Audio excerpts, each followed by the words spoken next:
मैं चाहता हूँ कि आपकी गुफ्तगू को हम इसको जारी रखते हैं। अमजद साहब मौजूद हैं और उनका भी काफी वक्त जो है वो डॉक्टर आसिफ फरूकी के साथ गुजरा है। अमजद साहब बहुत सारे अवार्ड मिले, चमका इम्तियाज, वजीर आजम अदबी अवार्ड, और डॉक्टर आसिफ फरूकी के बहुत सारे पहलू हैं जो किताबों के तर्जुमे हैं। मेरे पास पूरी एक लिस्ट है और काफी प्रोग्राम हो सकते हैं। तो अमजद साहब आपके साथ काफी वक्त गुजरा, तो आप उनकी जो शख्सियत थी उसको किस निगाह से देखते हैं? अमजद साहब। जी, मैं भी इफ्तिखार भाई की बात ही को आगे बढ़ाऊंगा। ये तो हम सब जानते हैं कि उनकी जो परवरिश हुई, जहाँ से उन्होंने अपनी इब्तदाई उम्र में जो कुछ सीखा वो एक बहुत बड़ा अदबी घराना था। इसके बाद फिर वो साइंस के स्टूडेंट रहे और उन्होंने मेडिकल की तालीम हासिल की, और फिर हम देखते हैं कि जो फिक्शन की दुनिया में या लिटरेचर की दुनिया में आए तो अफसाने तो उन्होंने बला शुबा बहुत उम्दा लिखे ही, पर्चा बहुत कमाल का निकाला। लेकिन मैं समझता हूँ बहुत अहम बात जो है वो ये है कि गैर मुल्की ज़बानों का अदब जो है, आला अदब, और उसके साथ साथ जो असर हाज़िर का अदब जिसको कहना चाहिए, बहुत कम लोग हमारे यहाँ हैं ऐसे जिन्होंने उस अदब के तर्जुमा किया है। हम देखते हैं मंटो साहब के ज़माने में अर्ली 40s में रशियन अदब जब आया तो उस वक्त जो रशिया में अदीब उनका तर्जुमा लोगों ने करना शुरू किया। लेकिन उसके बाद से हमारे यहाँ ये रवायत कोई ज़्यादा चली नहीं है, और जो चीज़ें दुनिया में सिक्का बंद हो गई, स्पेन में लोरकास आ गए, ब्राज़ील में कोई, चिली में जो, तो वो बड़े देर के बाद हमारे यहाँ। मैं समझता हूँ कि आसिफ फरूकी का सबसे बड़ा कमाल ये है कि उन्होंने दुनिया में जहाँ भी बहुत आला, बहुत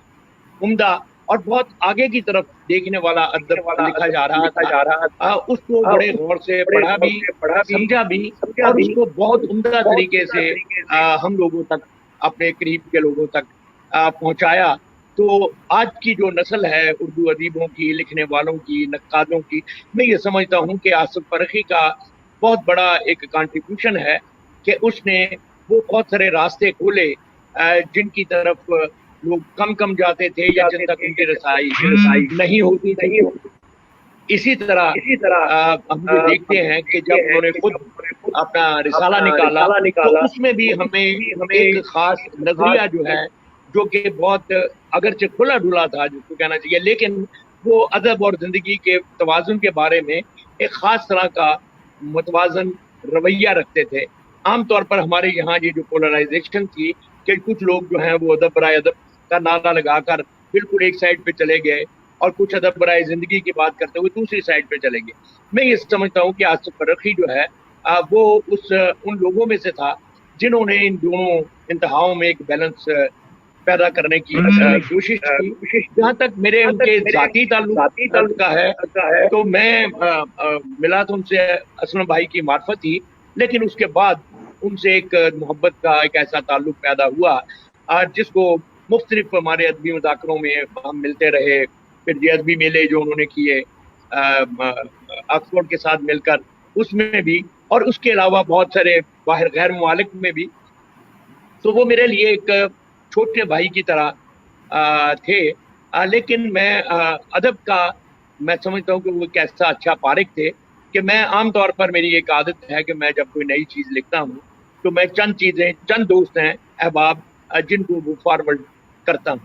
तो मेरी उनसे जो आखिरी बात गुफ्तगू हुई आज से कोई 13-14 दिन पहले, इत्तेफाक से एक नज़्म मैंने लिखी थी कि कोरोना के बाद दुनिया क्या होगी, तो वो मैंने उनको भी भिजवाई। तो मुझे फ़ौरन उनका टेलीफोन आया जवाबी, और उन्होंने ये कहा कि ये नज़्म आपने किसी को देनी नहीं है, ये मैंने दुनिया आज़ाद के लिए रख ली है। तो ये उनसे मेरी आखिरी बात हुई। ज़ाहिर है इसमें उनकी मोहब्बत भी थी, लेकिन जिस हवाले से, वही जो हवाला मैं आपसे अर्ज कर रहा था कि क्योंकि इस नज़्म में भी एक इंटरनेशनल हवाले से कि हम सारे अदीब, सब सोचने वाले लोग जो हैं वो एक ही बरादरी का हिस्सा हैं, और उसमें जो बहुत गहरी नज़र रखने वाले लोग हैं जो ज़िंदगी को आगे बढ़ता हुआ देखना चाहते हैं और मोहब्बत को फ़रोग़ देना चाहते हैं, तो उन चीज़ों को एक जगह पर जमा करने वाले जो लोग हैं उनमें मैं समझता हूँ कि हमारी नस्ल में, हमारे बाद की नस्ल में आसिफ फरूकी एक ऐसा नाम था जिसका मुतबादल कम अज़ कम फौरी तौर पर मेरे ज़हन में तो नहीं है। अच्छा अमजद साहब हम इस पे बहुत सारी बातें हैं जो हम आपसे करेंगे इंशाल्लाह। सहद अंसारी साहब, अगर मेरी आवाज आपको आ रही हो